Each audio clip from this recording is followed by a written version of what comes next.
Movie की शुरुआत होती है एक इमोशनल वीडियो क्लिप के साथ, जिसमें डेविड एक्साइटमेंट में अपनी वाइफ रमोना को बता रहा होता है कि उसने एक ड्रीम देखा। उनका नया घर रेडी हो गया है, डेकोरेशन भी पूरी हो चुकी है और पूरे घर में बार्न एनिमल्स घूम रहे हैं। बैकयार्ड में रमोना के पसंदीदा फ्लावर्स लगे हैं और उनके बच्चे टेलर और एनी गार्डन में मस्ती कर रहे हैं। रमोना की हैप्पीनेस देखकर डेविड बहुत खुश है। बस एक बात है, अभी तक उन्होंने उस घर का नाम डिसाइड नहीं किया। इस पर रमोना हंसते हुए कहती है कि कोई बात नहीं, हर फार्म हाउस का कोई नाम थोड़ी होता है। दोनों इस बात पर हल्का फुल्का मजाक करते हैं।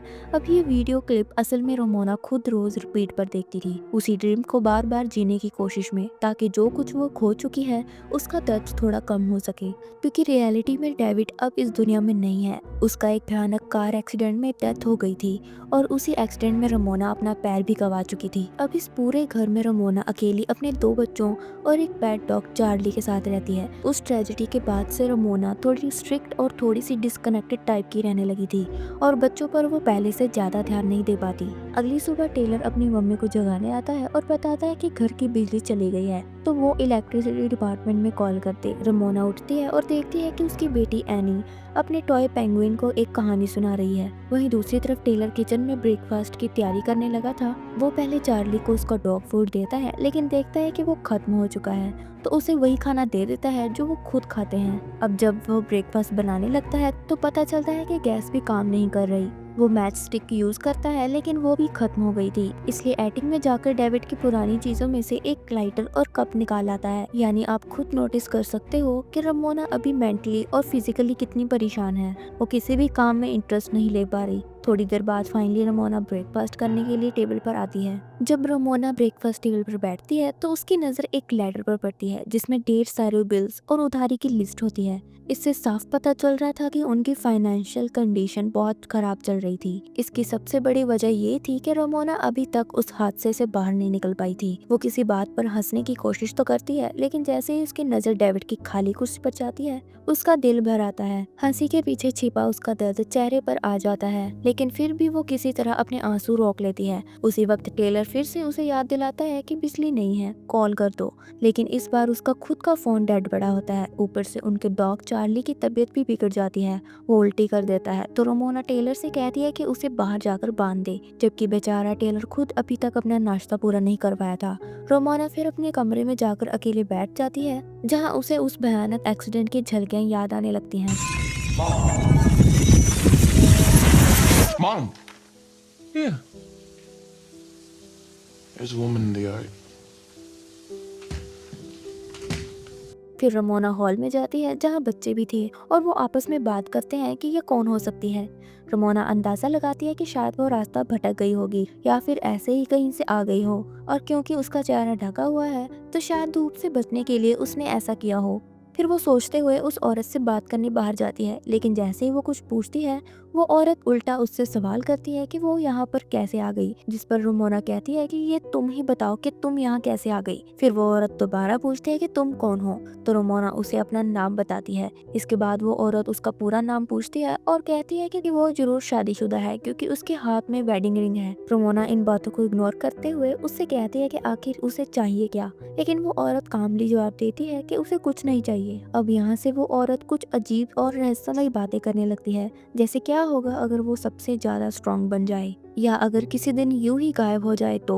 और ये सब बातें धीरे धीरे रमोना को परेशान करने लगी थी। अब रमोना उस लेडी से साफ साफ कह देती है कि उसे यहाँ से जाना चाहिए, क्योंकि उसके हस्बैंड किसी भी वक्त आ सकते हैं। लेकिन वो लेडी बिना झिझक बोल देती है कि तुम्हारा पति अब कभी नहीं आएगा। उसका टूटा हुआ पैर, पास पड़ा हुआ एक्सीडेंट वाला ट्रक, ये सब पूरी कहानी बता रहा है।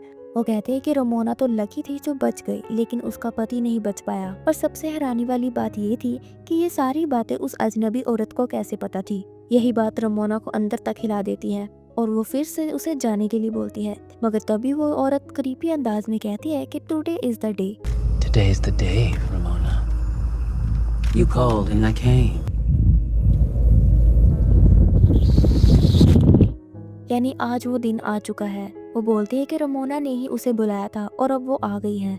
और ये बोलते बोलते उसकी आवाज एकदम से बिगड़ने लगती है। अब तक रमोना का डर हद से ज्यादा बढ़ चुका था। वो तेजी से शेड की तरफ भागती है और वही उसे अपने बान में कुछ मुर्गियां नजर आती हैं, जो बुरी तरह से कटी फटी थी।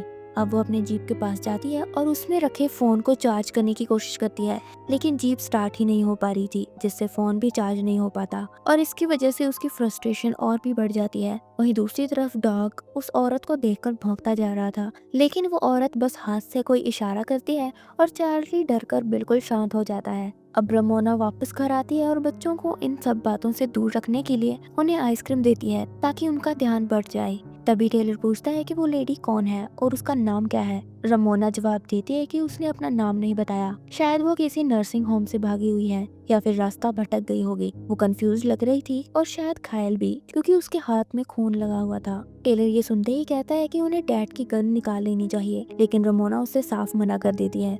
इस पर टेलर जिद करता है कि वो खुद जाकर गन लाएगा, लेकिन तभी रमोना गुस्से में डेविड का कप जोर से फेंक कर तोड़ देती है और टेलर को डांट कर उसके रूम में भेज देती है। कुछ देर बाद एनी डरते हुए कहती है कि वो लेडी अब और पास आ चुकी है। सब खिड़की से बाहर देखते हैं और देखते हैं कि अब वो औरत घर के एकदम करीब बैठी थी। सबसे क्रीपी बात ये थी कि किसी को ये भी याद नहीं था कि वो कब चलकर अपनी कुर्सी यहाँ तक लेकर आई, क्योंकि किसी ने तो उससे नजर हटाई ही नहीं थी। खैर रमोना उस लेडी को नजरअंदाज करके फिर से अपने बच्चों पर ध्यान देने लगती है। तभी उसकी नजर अपने पुराने जख्म पर जाता है और उसे लगता है कि उसकी टांगों में से एक स्ट्रिंग जैसा कुछ बाहर निकल रहा है। वो उसे खींचने लगती है, लेकिन तभी एनी की आवाज सुनकर उसका ध्यान भट जाता है। जैसे ही वो दोबारा देखती है तो सब कुछ नॉर्मल होता है, टांके बिल्कुल सही थे।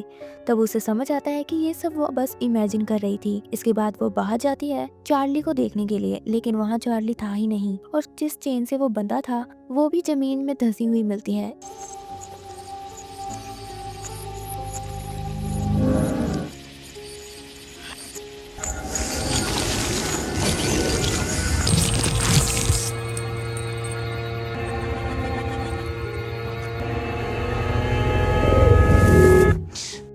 इसी बीच टेलर उस लेडी की विजन से जागता है और नोटिस करता है कि रमोना अभी अभी बाहर से आई है, लेकिन वो उसे चार्ली के बारे में कुछ नहीं बताती। फिर टेलर सजेस्ट करता है कि उन्हें अपनी जीप से नेबरहुड फार्म पर जाकर मदद मांगनी चाहिए, लेकिन रमोना कहती है कि वो इस हालत में गाड़ी नहीं चला सकती। तो टेलर कहता है कि वो खुद चला जाएगा, लेकिन रमोना उसे भी मना कर देती है। अब वो कहता है कि वो पैदल चला जाएगा, पर तब भी वो उसे मना करती है और चिढ़कर उस पर चिल्लाने लगती है। इससे टेलर थोड़ा अपसेट हो जाता है और चुपचाप अपनी बॉल से खेलने लगता है। रमोना उसे रोकती है, लेकिन टेलर उसकी बात नहीं मानता।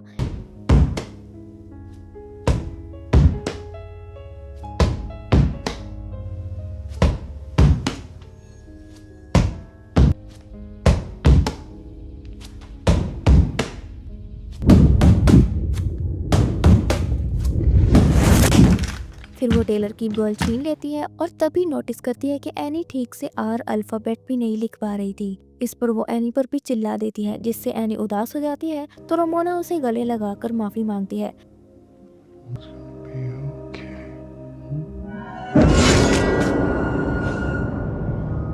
उधर एनी बाहर खेलते हुए टूटे हुए कप पर पैर रख लेती है और उसे चोट लग जाती है। तो रमोना उसे फर्स्ट एड देती है।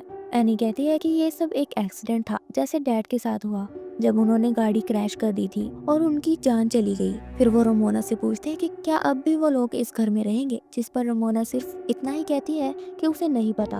अब इसी दौरान टेलर चुपचाप घर से बाहर निकलता है और उस अजीब सी लेडी से बचते हुए गैराज की तरफ बढ़ता है, लेकिन वो लेडी उसे देख लेती है। अब टेलर जीप स्टार्ट करने की कोशिश करता है ताकि वो किसी तरह पड़ोसियों से मदद ले सके, पर गाड़ी चालू ही नहीं होती। तभी उसकी नजर पड़ती है उस लेडी की चेयर पर, जो अब खाली थी।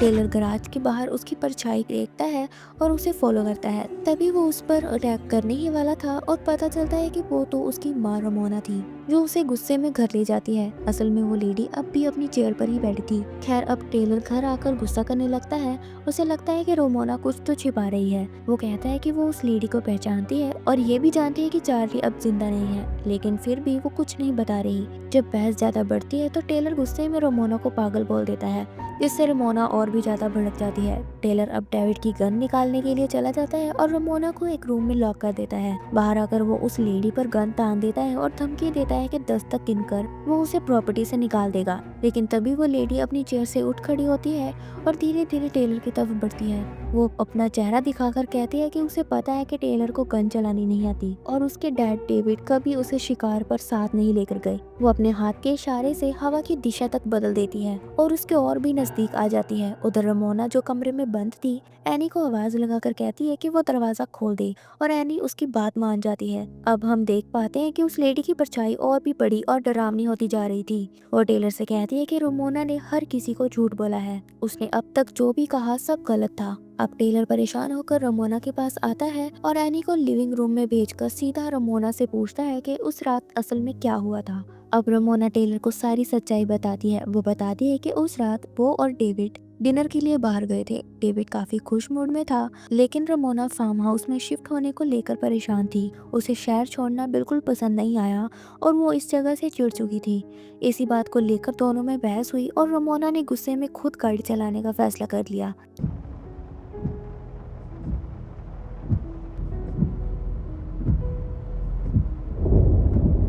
फिर अचानक उसे कार के रियर मिरर में वही डरावनी लेडी दिखती है जो अब उनके यार्ड में बैठी है और तो और उसे उस लेडी की झलक कार के अंदर भी दिखती है, जिसकी वजह से गाड़ी का बैलेंस बिगड़ता है और एक्सीडेंट हो जाता है। असली बात ये थी कि उस रात गाड़ी डेविड नहीं बल्कि रमोना चला रही So थी yes, I was driving the car that night. और इस गिल्ट ने उसे पूरी तरह से तोड़ दिया। यही कारण था कि उसे गाड़ी चलाने से डर लगने लगा और वो अंदर ही अंदर इतनी डिप्रेस हो गई कि अपने बच्चों का भी ठीक से ख्याल नहीं रख पाती थी। उसे लगता था कि डेविड की मौत उसी की वजह से हुई है और शायद कहीं ना कहीं ऐसा था भी। खैर अब सीन शिफ्ट होता है एनी की तरफ, जहाँ पर अब घर के अंदर उस लेडी का साया हलचल शुरू कर देता है।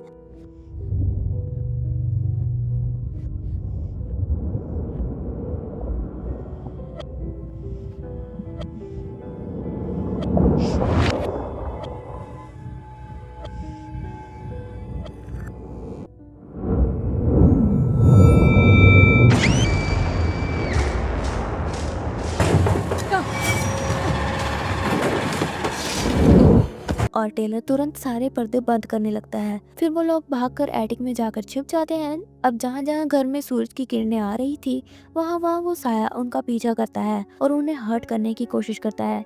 जैसे ही एनी पर रोशनी पड़ती है वो साया उसे खींचने लगता है, लेकिन टेलर फुर्ती से विंडो कवर कर देता है और एनी बच जाती है। अब सब इधर उधर छिपने की कोशिश करने लगते हैं। तभी चेयर पर उस लेडी की शैडो दिखाई जाती है, जिस पर वो लाइट फ्लैश करते हैं तो वो गायब हो जाती है। लेकिन फिर वो पीछे से आकर रमोना पर ही अटैक कर देती है और उसे अपने साये में कैद कर लेती है। अब उस लेडी की नजर एनी पर जाती है और वो उसकी तरफ बढ़ने लगती है, लेकिन तभी रमोना कहती है कि वो उसकी बेटी है और उसे चोट नहीं पहुंचा सकती। फिर वो लेडी उसे गले लगा लेती है और उसी पल एनी अचानक गायब हो जाती है। ये देखकर टेलर और रमोना का दिल टूट जाता है। हालांकि उन्हें एनी की आवाज सुनाई देती रहती है तो वो दोनों उसे ढूंढने नीचे जाते हैं। तभी रमोना को एक मिरर में छुपा हुआ रास्ता दिखाई देता है। उस रास्ते से गुजर कर वो अपने ही कमरे में पहुंच जाती है, लेकिन ये कमरा नॉर्मल नहीं था। ये एक अलग ही वर्ल्ड था जहाँ डेविड जिंदा था। उसे देखकर रमोना इमोशनल हो जाती है और वहीं रुकने का मन बनाती है, लेकिन फिर वो नोटिस करती है कि वहाँ सब कुछ उल्टा लिखा हुआ है, जो क्लियर करता है कि ये या तो मिरर वर्ल्ड है या फिर उसका खुद का बनाया हुआ इमेजिनेशन। तभी उसे याद आता है कि अभी एनी को बचाना है, लेकिन इससे पहले कि वो कुछ कर पाती डेविड अचानक उसका फेस कवर करके उसे चॉक करने लगता है। असल में ये उसका गिल्ट था जब उसे अंदर से खत्म कर रहा था। इसके बाद वो खुद को उस चेयर पर बैठा पाती है जहाँ पहले वो लेडी बैठी होती थी। अब वहाँ उसे खुद अपनी ही दूसरी वर्जन दिखाई देती है जो उससे कहती है कि टुडे इज द डे। फिर रमोना होश में आती है और खुद को एटिक में पाती है, जहाँ हम देख पाते हैं कि असल में जो लेडी एनी के पास आई थी वो कोई और नहीं बल्कि खुद रमोना ही थी। अब रमोना को होश आता है और एनी उसी की गोद में लेटी होती है, जिसके बाद वो एनी को टेलर के साथ बाहर भेज देती है। फिर वही लेडी यानी उसका डार्क वर्जन उसके सामने आता है और बताता है कि अब वो पूरी तरह से आ चुकी है, क्योंकि रमोना हर दिन उसे शक्ति चाहिए ऐसा कहकर उसे बुलाती थी। लेकिन असल में ये लेडी कोई बाहर की आत्मा नहीं बल्कि रमोना का अपना अंदर का ही अंधकार था। उसका ट्रॉमा, उसकी गिल्ट, उसका डिप्रेशन। वो कहती है कि वो शक्ति इसलिए नहीं मांग रही थी कि वो डेविड के बाद लाइफ में आगे बढ़े, बल्कि इसलिए ताकि खुद को खत्म कर सके। और अब वो दिन आ चुका है। रमोना जवाब देती है कि उसके बच्चे हैं जिनके लिए उसे जिंदा रहना होगा, लेकिन उसकी परछाई यानी लेडी कहती है कि तुम्हारे बच्चों को उसकी माँ हफ्तों से ही चाहिए थी, लेकिन तुम कभी भी उनके लिए अवेलेबल नहीं थी।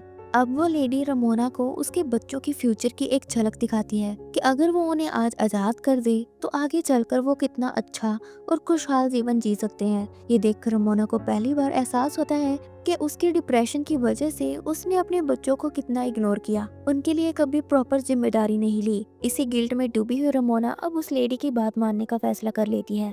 वो बच्चों से आखिरी बार गले लगकर उन्हें गुड बाय कहती है और दूसरे फार्म हाउस पर मदद लेने के लिए भेज देती है। फिर वो वापस एटिक में जाती है जहाँ लेडी उसे गन पकड़ाती है, जो असल में रमोना खुद ही कर रही होती है। इसके बाद वो लेडी उसके अंदर समा जाती है। ये रियलिटी ही है, क्योंकि असलियत में ऐसा ही होता है। लोग खुद को मानना नहीं चाहते, लेकिन उनके अंदर का दर्द, ट्रॉमा और डिप्रेशन उन्हें धीरे धीरे इस फैसले की तरफ धकेलते हैं, और यही सारी चीजें उनको फोर्स करती हैं कि वो खुद की जिंदगी को खत्म कर ले।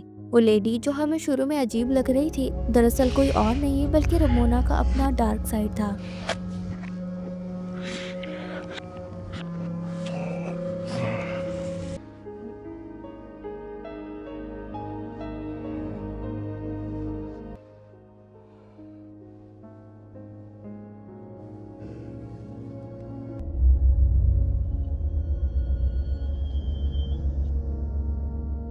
रमोना अब खुद को खत्म करने ही वाली थी, लेकिन तभी उसके बच्चे वापस आ जाते हैं, एक तरह से जैसे उम्मीद दोबारा लौट आई हो। वो उनसे बात करती है और कहती है कि अब सब कुछ ठीक हो चुका है, और अगर कभी वो लेडी दोबारा आई भी तो अब वो उससे लड़ने के लिए तैयार रहेगी।